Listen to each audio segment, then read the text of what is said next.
या देवी सर्वभूतेषु मां सिद्धि दात्रीरूपेण संस्थिता नमस्तस्यै नमस्तस्यै नमस्तस्यै नमो नमः।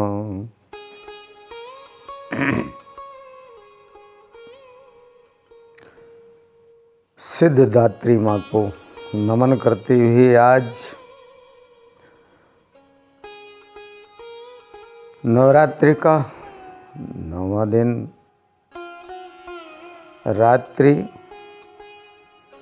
जो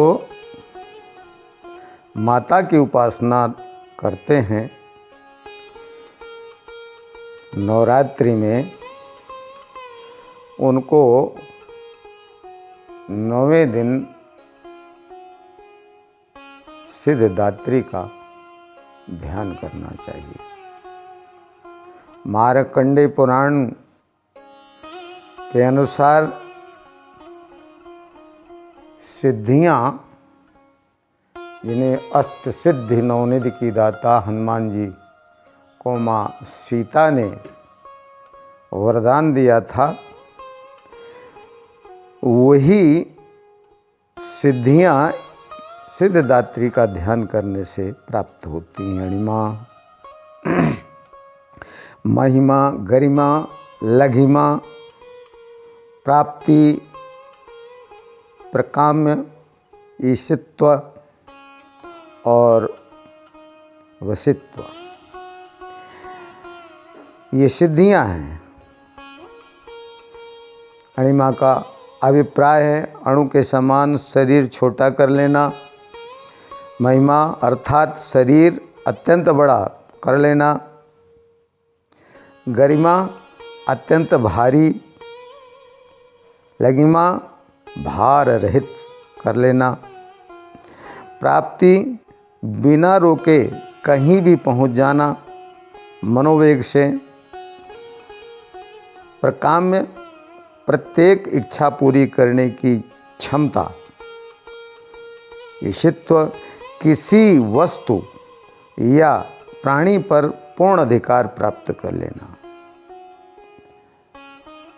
वशित्व किसी को भी वश में कर लेना। ये सब सिद्धियां हैं।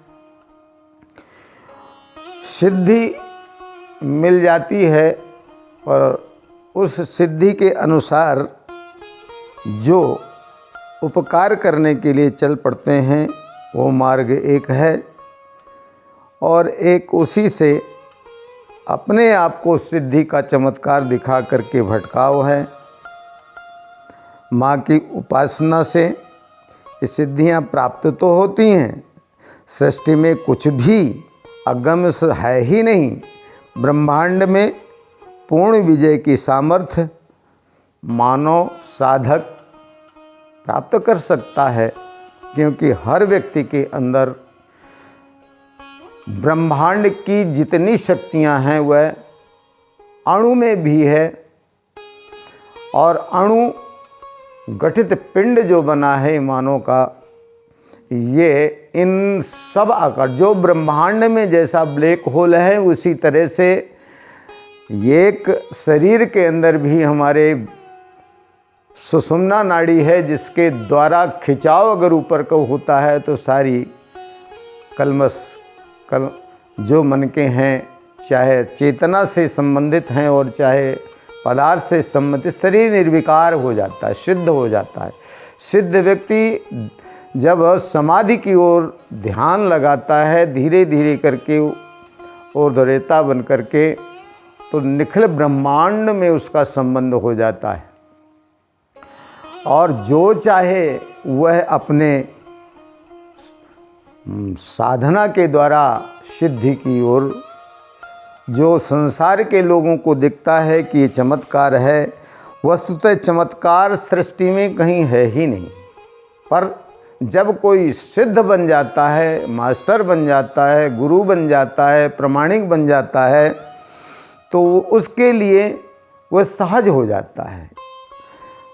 भगवान को प्राप्त करना सहज ही है, लेकिन दुनिया ऐसी बन गई है जो जिस तरफ दृष्टि हो गई है वहाँ पर 99% व्यक्ति जिधर चल पड़े भेड़ चाल में सब उसी तरफ चल पड़ते हैं, इसलिए अगम्य हो जाता है। सब जिस तरह से चलते हैं, खाते हैं, पीटते हैं और अपनी जीवन जीने की शैली बना लेते हैं, उसी में सुख समझने लगते हैं, जबकि वो दुख है।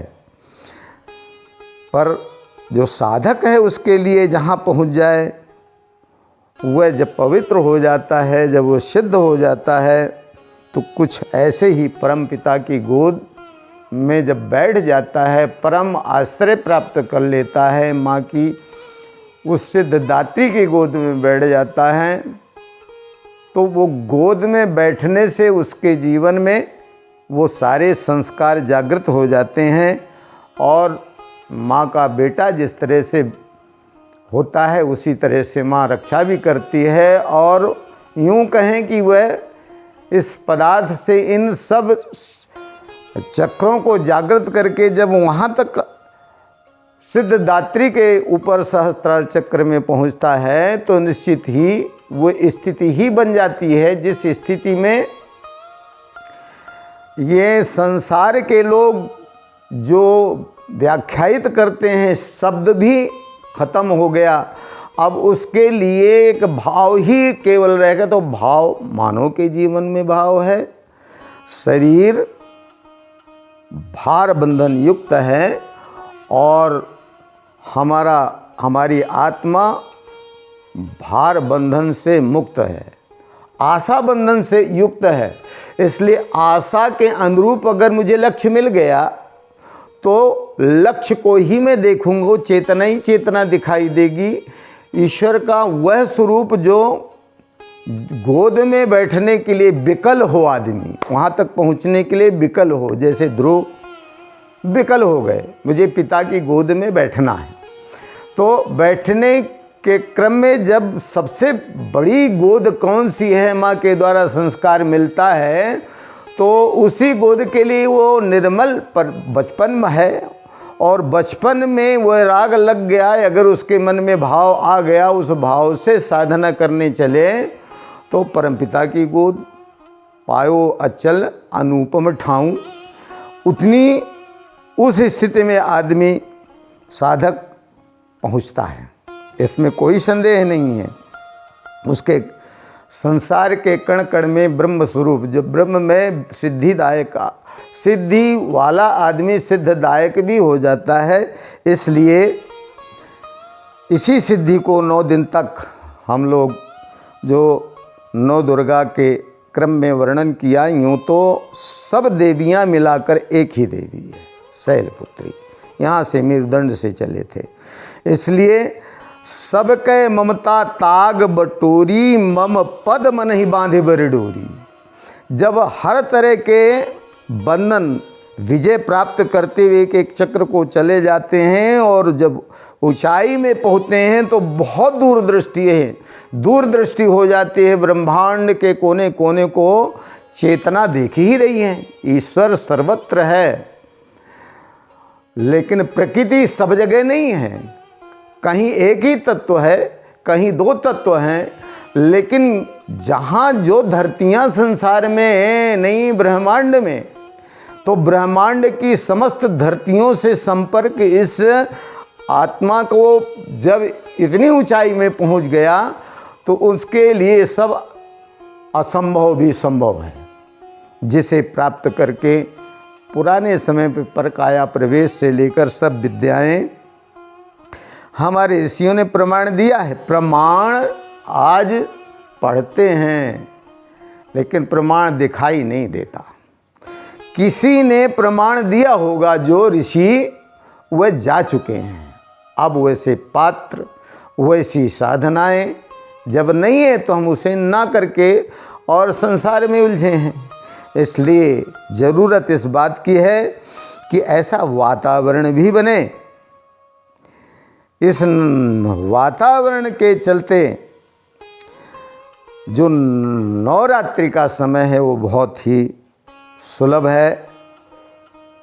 समय चलता रहता है, गुजरता रहता है, समय में लोग बर्बाद कर डालते हैं। यही समय है जिस समय पर हम माँ की सिद्धिदात्री की उपासना तक पहुँच सकते हैं। यही समय है हम बर्बाद भी कर सकते हैं। समय के क्षण को सोने के कण से अधिक जो मूल्यवान समझते हैं वो महापुरुष बन जाते हैं। समय का एक तो सामान्य निकलता है क्षण, और एक समय निकलता है जब दिन और रात की मिलन बेला है। ये संक्रांति का समय है। आप दिन भर कोई पूजा पाठ नहीं करते हैं, मत भूल गए या और कोई कार्य में व्यस्त रहे तो शाम के समय मत भूलिए। शाम का समय संक्रांति का समय है। उस संक्रांति के समय पर की गई उपासना, जो 12 घंटे की उपासना से लाभ मिलेगा वो 15 मिनट की उपासना से मिल जाएगा। और इससे भी अधिक मूल्यवान समय नवरात्रि है। और इस नवरात्रि में की गई उपासना अगर 6 महीने भी यूँ तो वर्णन ये है कि नवरात्रि केवल 2 ही नहीं है बल्कि 4 होती हैं। चैत्र नवरात्रि, आषाढ़ की नवरात्रि, आश्विन नवरात्रि, शारदीय नवरात्रि, ये सब पौष की नवरात्रि पौष होती है। इनमें आषाढ़ और पौष की नवरात्रि को गुप्त नवरात्रि भी कहा जाता है। गुप्त नवरात्रियों में तांत्रिक लोग बड़ी साधनाएं करते हैं।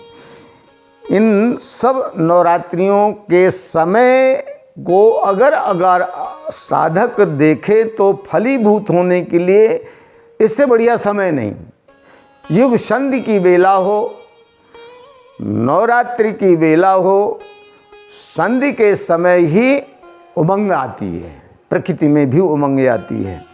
इस उमंग को साधक ममता के आंचल में बैठकर किसी की संरक्षण में, अर्थात सिद्धिदात्री के संरक्षण में जिन जिन चक्रों को जागृत करते हुए हम यहाँ तक बोलते हुए कुछ शब्दों के द्वारा यहाँ तक हम आए हैं। देखिए, पहले भी हम कह चुके हैं कि मैं जो कुछ भी कह रहा हूँ अनुभूति, आंखें बंद करके अनुभूति ही कह रहा हूँ। कुछ ज़रूर मैं सामने रख लेता हूँ, लेकिन अनुभूति जो है वो मिली हुई होगी तभी कोई कह सकता है। इसलिए अनुभूति को वेदों में, पुराणों में से जो कुछ भी, सब सीढ़ियों को नमन करते हुए, सभी जगह से आगे बढ़ते हुए, मैं सबको नमन करते हुए ये बातें कह रहा हूँ कि मैं जो भी आज इतने दिन से कह रहा हूँ, ये मैं कोई इसलिए नहीं कह रहा हूँ कि मैं सिद्ध करूँ कि महान हूँ, पर मेरे द्वारा कही गई अनुभूति की बातों को जो साधक हों, सिद्ध हों, विद्वान हों, अगर कोई गलत बातें बीच में निकल जाए तो उसको सुधार लें, मेरा मार्गदर्शन भी करें। मार्गदर्शन की भी अपेक्षा से मैं कर रहा हूँ, क्योंकि मैं एक विद्यार्थी हूँ, आगे बढ़ने का एक प्रयास कर रहा हूँ, अनुभूति में कहीं तो उतरा हूँ। इसलिए उन अनुभूतियों को बांटने चला हूँ। जो पीछे, मेरे से पीछे कोई अगर हैं, उनको भी नमन कर रहा हूँ। वो बांटेंगे तो स्वयं भी आगे बढ़ेंगे। ये उपकार करने के भाव से, चेतना के विस्तार के भाव से ये बातें कही जा रही हैं।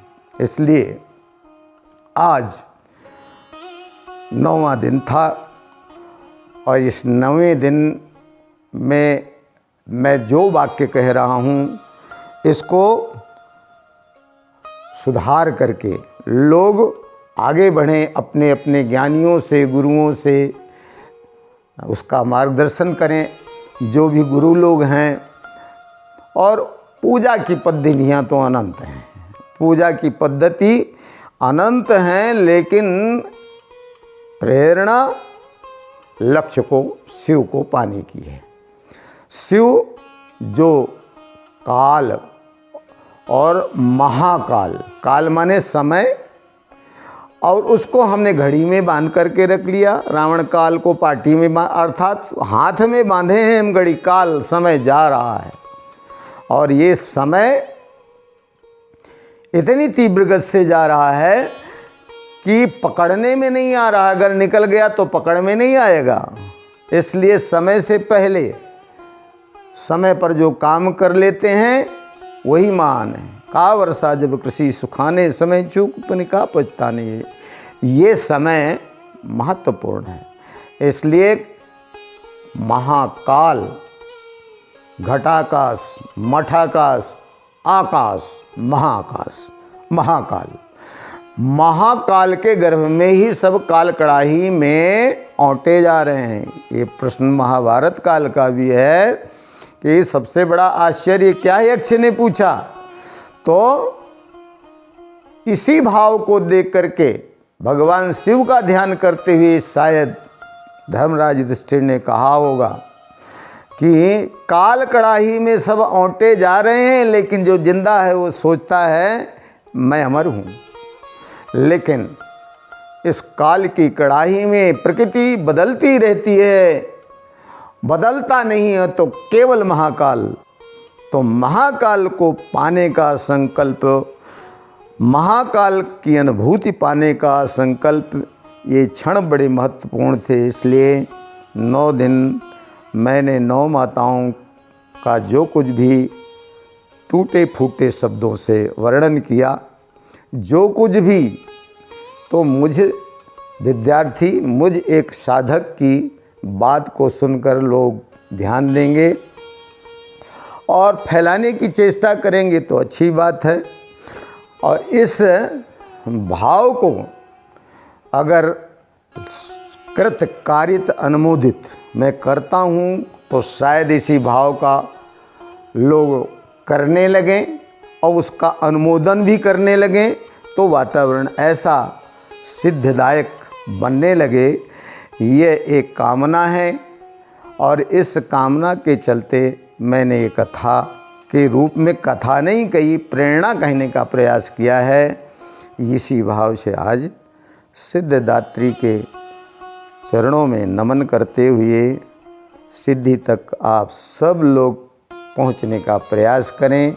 मानव जीवन का सबसे बड़ा लक्ष्य यही है कि हम ईश्वर को, शिव को, कल्याण को, शिवत्व को, जो शिव सदा ही अमर हैं, हम भी उसी में विलय हो जाएं और आवागमन के चक्कर से भी छूट करके परमानंद में सदा ही डूबे रहें। यही जीवन का लक्ष्य है। ओम शांति। माँ सिद्धदात्री को नमन।